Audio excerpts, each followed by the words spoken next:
धार्मिक दृष्टिकोण से विधवा होने के कई कारण और मान्यताएं धार्मिक ग्रंथों, कथाओं और लोक मान्यताओं के अनुसार किसी स्त्री के समय से पहले विधवा होने के पीछे कई कारण और मान्यताएं बताई गई हैं। ये मान्यताएं अक्सर स्त्री के आचरण, व्यवहार, पति के प्रति उसका सम्मान और पूर्व जन्मों के कर्मों से जुड़ी होती है। यहाँ विस्तार से कुछ प्रमुख धार्मिक दृष्टिकोण दिए जा रहे हैं। पहला, आचरण और व्यवहार संबंधी समस्याएं। आचरण और व्यवहार संबंधी मान्यताएं। हिंदू धर्म में पति को परमेश्वर, ईश्वर के समान माना जाता है और पत्नी का धर्म कर्तव्य है कि वह उसका सम्मान करे। कुछ मान्यताओं के अनुसार निम्न आचरण विधवा होने का कारण बन सकते हैं। पति का नाम लेकर पुकारना अपमान। मान्यताएं हैं कि पत्नी को कभी भी अपने पति का नाम लेकर नहीं पुकारना चाहिए। ऐसा करने से अमंगल माना जाता है और यह माना जाता है कि पति का नाम लेने से उसकी आयु कम होती है।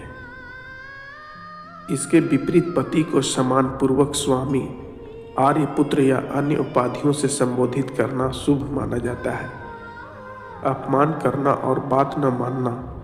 जो स्त्री अपने पति का तिरस्कार करती है, उसे बुरा भला कहती है या उसकी उचित बात की अवहेलना करती है, उसे धार्मिक रूप से पापी माना जाता है। ऐसे आचरण के कारण उसे विधवापन का दुख भोगना पड़ सकता है। पति के भोजन से पूर्व स्वयं भोजन करना। शास्त्रों में पत्नी को पति के भोजन करने के बाद भोजन करने का विधान बताया गया है। जो स्त्री इस मर्यादा का उल्लंघन करती है, उसे दुर्भाग्यशाली माना जाता है, जिससे पति की आयु कम होने का शाप लग सकता है। अन्य पुरुषों को पर दृष्टि रखना। मान्यता के अनुसार जो स्त्री अपने पति के प्रति वफादार नहीं होती है और पर पुरुषों के प्रति आकर्षित होती है, उसे घोर पाप का भागी माना जाता है। इस पाप का फल उसे विधवा के रूप में मिल सकता है। दूसरा कारण, पूर्व जन्म के कर्म फल। सबसे महत्वपूर्ण धार्मिक दृष्टिकोण कर्म फल सिद्धांत पर आधारित है, जिसके अनुसार व्यक्ति अपने पूर्व जन्म या इसी जन्म के कर्मों का फल भोगता है। पुण्य की कमी या पति धर्म का उल्लंघन। यह माना जाता है कि अगर किसी स्त्री ने पूर्व जन्म में किसी सुहागन स्त्री के सौभाग्य को छीनने का प्रयास किया हो या किसी का प्रति प्रेम भंग किया हो, तो उसे इस जन्म में विधवा का दुख झेलना पड़ता है। यदि पूर्व जन्म में उसने किसी कारण से पति धर्म का पालन नहीं किया हो, तो उसका फल भी उसे विधवा के रूप में मिल सकता है। तीसरा कारण, ज्योतिषीय कारण।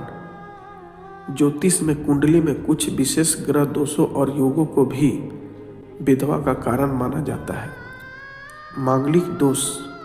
यदि किसी स्त्री की कुंडली में मंगल ग्रह पहले, चौथे, सातवें, आठवें या 12वें भाव में हो, तो उसे मांगलिक दोष कहते हैं।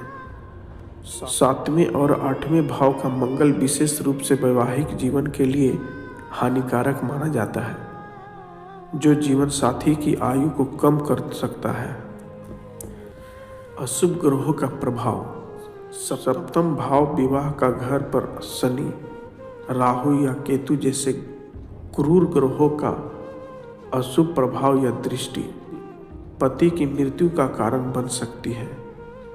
धार्मिक दृष्टिकोण से विधवा को अक्सर कर्मों का फल और धर्म की मर्यादाओं का उल्लंघन का परिणाम माना जाता है।